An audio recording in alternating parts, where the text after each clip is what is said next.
Matondo matondo kutata nzambi ya mazulu, matundi na tata nzambi. Salama salama au frère Tima Malunga. Malgré la persécution, sois fort. Et le combat va toujours exhiber la nudité des nations qui cherchent à nous nuire. Salam à mon frère Chilombo et salam aussi à mon frère Enoch. Donc aujourd'hui, je veux parler concernant le Ngalila. Comme vous voyez, le Ngalila en Éthiopie, c'est une langue sémitique. Notre frère Tima Malunga avait déjà illustré cela dans son blog, que le Lingala, c'est la langue, c'était le Ngalila. Donc le Ngalila, comme vous voyez, ça veut dire Galilée. Donc Ngalila, Ngalila qui veut dire Galilée. Et nous allons voir, est-ce qu'au-delà du fleuve de l'Éthiopie, y a-t-il Galilée ou bien Galila?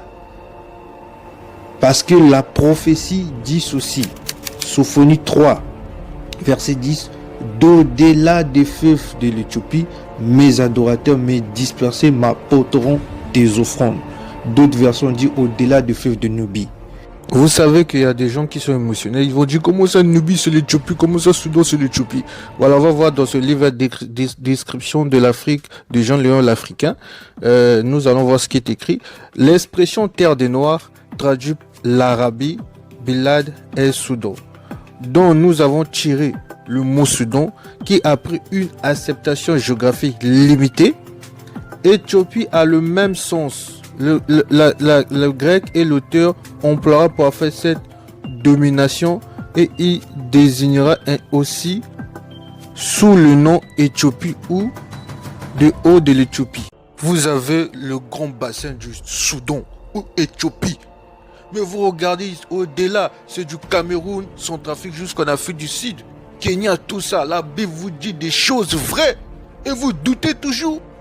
Il donne la prophétie avant que je sois né, avant que même nos grands-pères, arrière-grands-pères soient nés. Au-delà des fèves de terre où retentit le sang des armes, où il y aura souvent des guerres.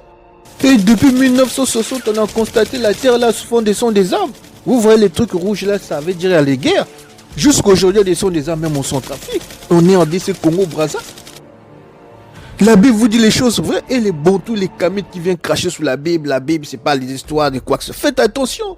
Montre-nous si votre Dieu a déjà prophétisé des choses des siècles qui se sont accomplis.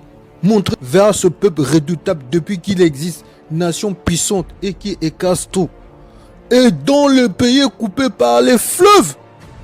Mais la terre elle est coupée par des fleuves.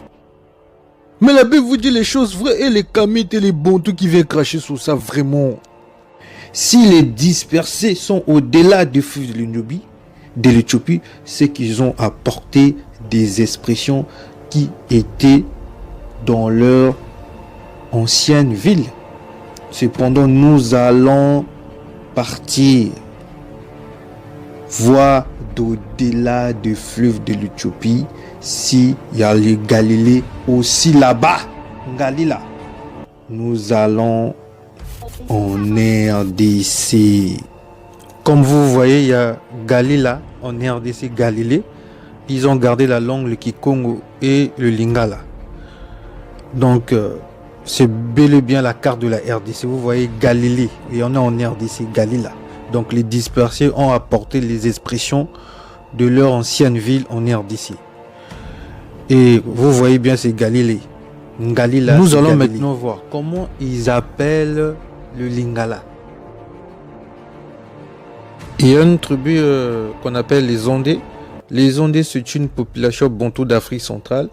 Et voilà, ils se sont mélangés avec les Égyptiens, les Nigériens, avec les Soudanais, avec les Hamites en fait. Donc, les Ondés, ils sont au-delà du fait de l'Éthiopie, ils sont mélangés, je vous jure. J'étais même étonné de voir certaines choses de ces peuples bantous qui... Donc vous voyez la langue, on dit quoi? La langue zonde et la langue bantou. Donc on n'a pas bien précisé. Mais sur le Wikipédia en anglais, on va donner plus de détails concernant les Ondés. Ici, par exemple, ils disent la langue Ngala. Donc, Zondé, la langue Ngala. Donc, la langue Ngali. Et au lieu de dire Lingala, ils disent Ngali. Donc, ils sont restés dans la racine. Au Gabon, au lieu de dire Ngala, au Gabon, ils disent Ngali. Donc, vous voyez, donc les Ondés ont gardé la racine comme on appelait la langue des Galiléens. Donc, on appelait ça le Ngali ou Ngalila ou bien Ngala. Au Congo-Brazza, il y a une ruelle qu'on appelle Rizondé. J'ai grandi dans cette ruelle. Au croisement de l'avenue de la Paix et la rue Zandé à Poto-Poto, 3e arrondissement de Brazzaville. Kimbanguiste situé au croisement de l'avenue de la Paix et la rue Zandé à Poto-Poto. Donc eux, ils disent pas Lingala, mais eux, ils disent Ngali. Donc Ngala. Les ont donc copié beaucoup des choses de Kamit. Donc ils ont copié beaucoup, ils ont des trucs terribles, je vous jure. Ils font même les choses que le père avait interdit dans Lévitique 18. Ils font ça.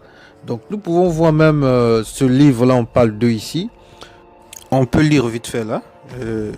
La secte du Mani est parfois désignée sous d'autres noms. Imani, Yonda ou bien Yenda. Comme vous voyez, je vais lire vite fait. Mani est cependant le nom le plus usité pour désigner la secte Yonda, désigner plutôt la force surnaturelle qui donne. Bon, je vais lire vite fait là-bas. Ils ont une statuette là qui vénère. Yenda, le nom attribué aux statuettes. Voilà. Anthropomorphie, je sais pas quoi là. Bon, vite fait là, vous allez voir la statuette. La statuette qu'on parlait, la statuette c'est pas Yenda, Yenda. Et ils vénèrent cela. Donc c'est une divinité pour eux. Donc ils ont vraiment copié les choses des Nigeria, des Bénin. Franchement, ils sont dans ça, je vous jure. Quand je lis ce qu'ils font, je dis oh, ils font même ce que le père a interdit dans Lévitique 18. Vous voyez comment les gens qui veulent qu'on revienne dans l'égyptologie là, c'est à cause de ces choses là qu'on est parti en captivité parce qu'on n'a pas respecté la loi. Hein? Les filles étaient mariées très jeunes et parfois fiancées quelques heures seulement après leur naissance. Les hommes du peuple n'avaient pas le droit de se marier au sein de leur clan, mais il arrivait que les nobles se mariaient avec des parents même très proches, comme des demi-sœurs du côté paternel ou de leur propre fille. Donc vous voyez, chaque clan patrilinéaire est associé à un totem et les Ondés croient. Donc, franchement, Lévitique 18 interdit cela. Edom aussi porte souvent ce nom-là, Zondé. Edom porte cela. Ça prouve encore on était souvent avec Edom. Hein. On était vraiment avec eux. Donc, non seulement Edom aussi, Edom s'est associé avec les enfants de Japheth. Donc, du coup, et vous voyez le culte, tout à l'heure qu'on a lu là, le culte Mani-Yenda. Voilà, vous voyez le culte qui pratique. Donc, vous voyez, ce sont des trucs vraiment que le Père interdisait aux enfants d'Israël. Des trucs cananéens. Donc, c'est ça. On dit quoi là? Leurs croyances tournent la plupart du temps autour de la magie, des oracles et de la sorcellerie, le kindoki, que Tata Nzambe nous interdit. On pense que la sorcellerie est une substance héritée dans le ventre qui vit une vie assez autonome, exécutant la mauvaise magie sur les ennemis des personnes. Je m'adresse à mes frères Zondé là. C'est pas pour vous choquer, hein, mais Tata Nzambe nous avait interdit ce chose dans Lévitique 18. Donc vous devez abandonner les kindoki là. Revenez de la loi de Tata Nzambe.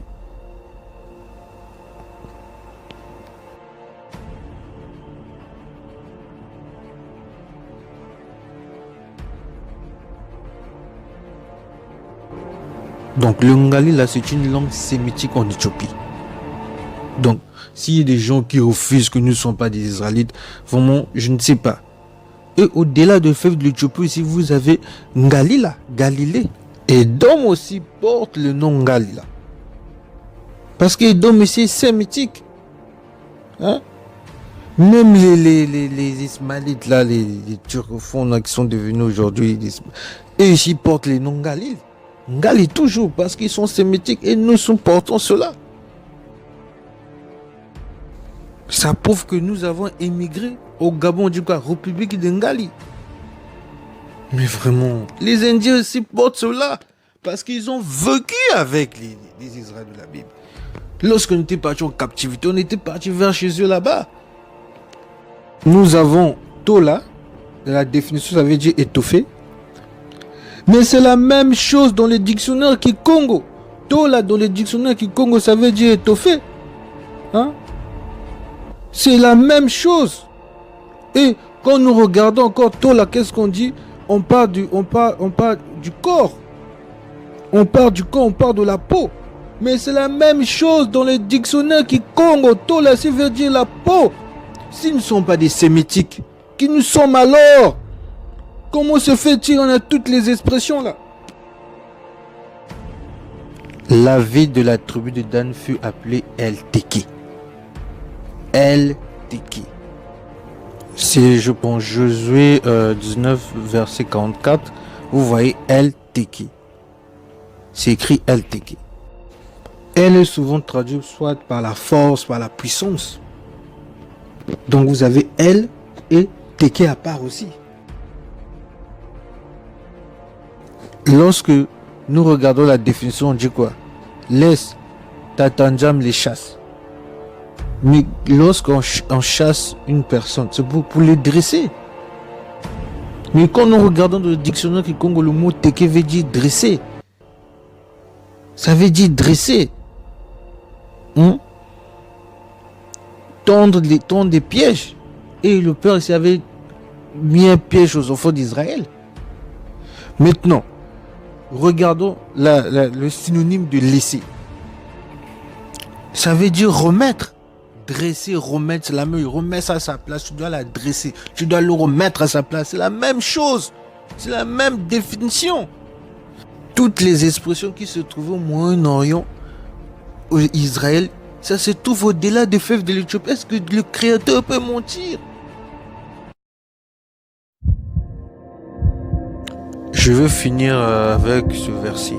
Deutéronome 28, verset 1. N'oubliez jamais ça. N'oubliez jamais ça. Chaque jour quand tu te lèves, tu lis ça.